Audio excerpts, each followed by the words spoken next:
بسم اللہ الرحمن الرحیم۔ ابھی میں عمران خان صاحب کی تقریر سن رہا تھا جو پنجاب اسمبلی ڈیزالو کرنے کے بعد وہ جو قوم سے خطاب کر رہے ہیں۔ میں سن رہا تھا کہ انہوں نے کہا کہ میں قانون کے دائرے میں رہ کر ہر کام کرنا چاہتا ہوں،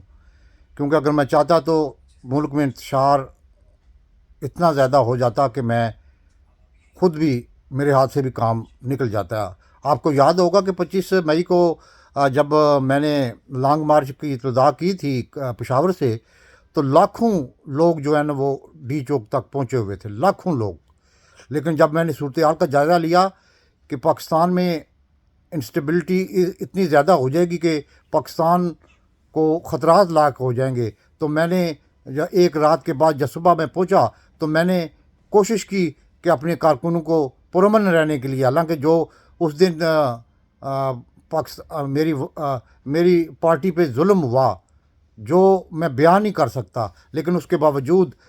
میری پی ٹی آئی کے کارکن جو بکھرے ہوئے تھے، جن کے پاس ڈنڈے تھے، جن کے پاس گلیلیں تھیں، جن کے پاس سب کچھ تھا، لیکن میں نے کہا کہ اگر میں نے تھوڑا سا بھی ان کو اشارہ کیا تو یہ تہس نہس کر دیں گے اسلام آباد پورے کو۔ اس لیے میں نے انتشار سے بچنے کے لیے پھر میں نے ان کو کہا کہ نہیں، میں واپس جا رہا ہوں، میں بنی گالہ واپس چلا گیا۔ پھر میں نے کوشش کی 26 نومبر کو جو میں نے لانگ مارچ شروع کیا، لانگ مارچ میں نے شروع کیا تھا لاہور سے، لیکن اس کے بعد جو صورتحال آپ کو پتہ ہے کہ لاکھوں نہیں کروڑوں بندوں نے مطلب کہ وہ لانگ مارچ میں حصہ لیا لاہور سے وزیر آباد تک، لیکن وزیر آباد پہ مجھ پہ قاتلانہ حملہ ہو گیا، جس کی وجہ سے میں نے پھر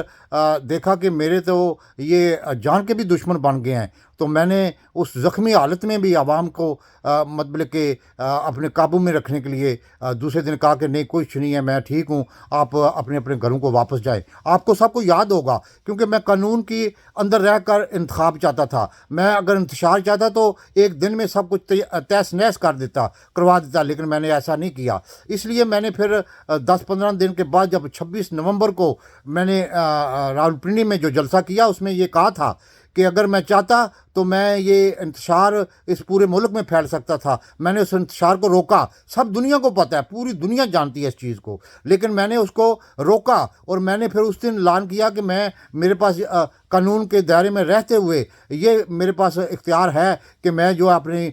پنجاب اسمبلی اور کے پی اسمبلی کو توڑ دوں، کیونکہ اس کے بغیر میں کیونکہ جو چاہتا تھا وہ مجھے مل نہیں رہا تھا۔ تو میرے پاس یہی اختیار تھا کہ میں اپنی اسمبلی جو میرے پاس تھی، پی ٹی آئی کی وزیر اعلیٰ جو پرویز لائی تھے اور کے پی کے وزیر اعلیٰ وہ بھی میرے تھے، تو میں یہ اسمبلیاں توڑ کے تو ان صوبوں میں الیکشن کرا دوں، تاکہ ان کو کوئی شرم ہو، تاکہ یہ ملک میں ایک جمہوریت کو آگے بڑھانے کے لیے کوئی اقدام کرے۔ یہ کوئی الیکشن کرانا جو ہے، یہ دنیا میں جاپان میں تقریباً ہر 6 مہینے کے بعد الیکشن ہو جاتا ہے، لیکن کوئی عوام کے نمائندے جب تک نہیں آئیں گے، عوام کے نمائندے جب تک اوپر نہیں آئیں گے، یہ ملک ترقی نہیں کر سکتا۔ اسی لیے پھر میں نے قانون کا راستہ اختیار کیا۔ مجھ پہ جو صورتحال گزری ہے، میرے پاس 50 مقدمات ہیں، مجھ پہ قاتلانہ حملہ ہوا، مجھے زہر دینے کی کوشش کی جا رہی ہے، میرے کارکنوں پہ وہ جو میرا اسسٹنٹ تھا گل، وہ ابھی تک ہوش میں نہیں آیا صحیح طرح، وہ ابھی اسپتال میں پڑا ہوا ہے، وہ اپنے اس کے جو اوسان ابھی تک خطا ہیں، اور جو ظلم اعظم سواتی پہ ہوا وہ بھی آپ کے سامنے ہے۔ آرٹیکل 14 کہتا ہے کہ انسانی حقوق کے متعلق جو ساری شکیں ہیں وہ سب کو آپ کو پتہ ہے، لیکن اس کے ساتھ جو اس کی انٹیگریٹی کو نقصان پہنچایا گیا، اس کے خاندانی سسٹم کو نقصان پہنچایا گیا۔ اس طرح تو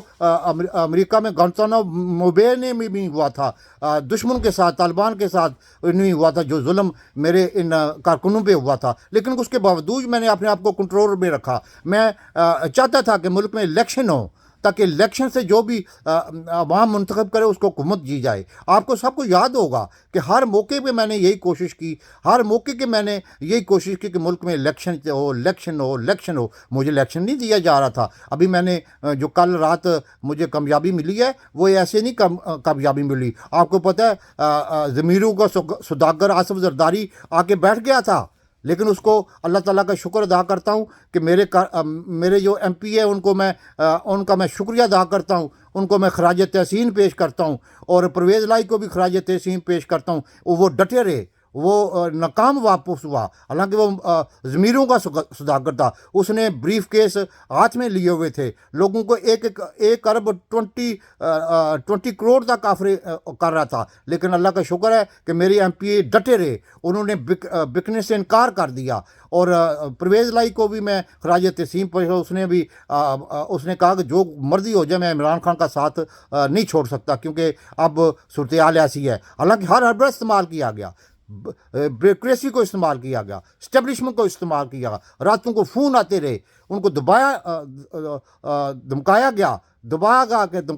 ان کے فائلیں ان کے سامنے رکھی گئی، لیکن انہوں نے کہا جی سر ہم اب عمران خان کا کسی صورت میں بے وفائی نہیں کر سکتے، کیونکہ جن لوگوں نے بے وفائی کی ہے ان کی حالت آپ کے سامنے ہے۔ ہم عوامی لوگ ہیں، ہم سیاست میں رہنا چاہتے ہیں، ہمارا خاندان سیاست میں ہے، اس لیے ہم یہ کام نہیں کریں گے۔ میں ان سب کو خراج تحسین پیش کرتا ہوں، اور پرویز لائی کو، منونس لائی کو خراج تحسین۔ اس کو رات کو اس کے ایک دوست کو اٹھا لیا گیا، کیونکہ گاڑیاں پھر رہی تھیں، اس کو اتنا دباؤ تھا کہ وہ ملک سے ابھی محل میں باہر چلا گیا ہے۔ اس کا مجھے کنفرم پتہ نہیں ہے، لیکن یہ ہے کہ اس کو اتنا دباؤ تھا کہ اس کو ایف آئی والوں نے کہا جی ہمیں صبح آپ کو گرفتار کرنے والے ہیں، شام کو گرفتار کرنے والے ہیں۔ پرویز لائی کی ساری فیملی کو تنگ کیا گیا، لیکن اللہ کا شکر ادا کرتا ہوں کہ میں اپنے مقصد میں کامیاب ہوں۔ میں نے ابھی اسمبلی پرویز لائی نے دستخط کر دیے ہیں، وہ گورنر کو چلی گئی ہے، اور انشاءاللہ تعالیٰ کے پی بھی اسمبلی 2 دن کے بعد توڑ دوں گا، اور پھر میں ان دونوں صوبے میں الیکشن کراؤں گا، تاکہ ان لوگوں کو پتہ چلے، کیونکہ ان لوگوں نے جو 8 مہینے میں اس عوام کے ساتھ، غریب عوام کے ساتھ ظلم کیا ہے، جو عوام پہ آٹے کا بحران، گیس کا بحران، بجلی کا بحران، ہر چیز کا بحران ہے۔ پاکستان اکانومی ڈوب چکی ہے، ڈیفالٹ ہو چکی ہے۔ سب آپ معیشت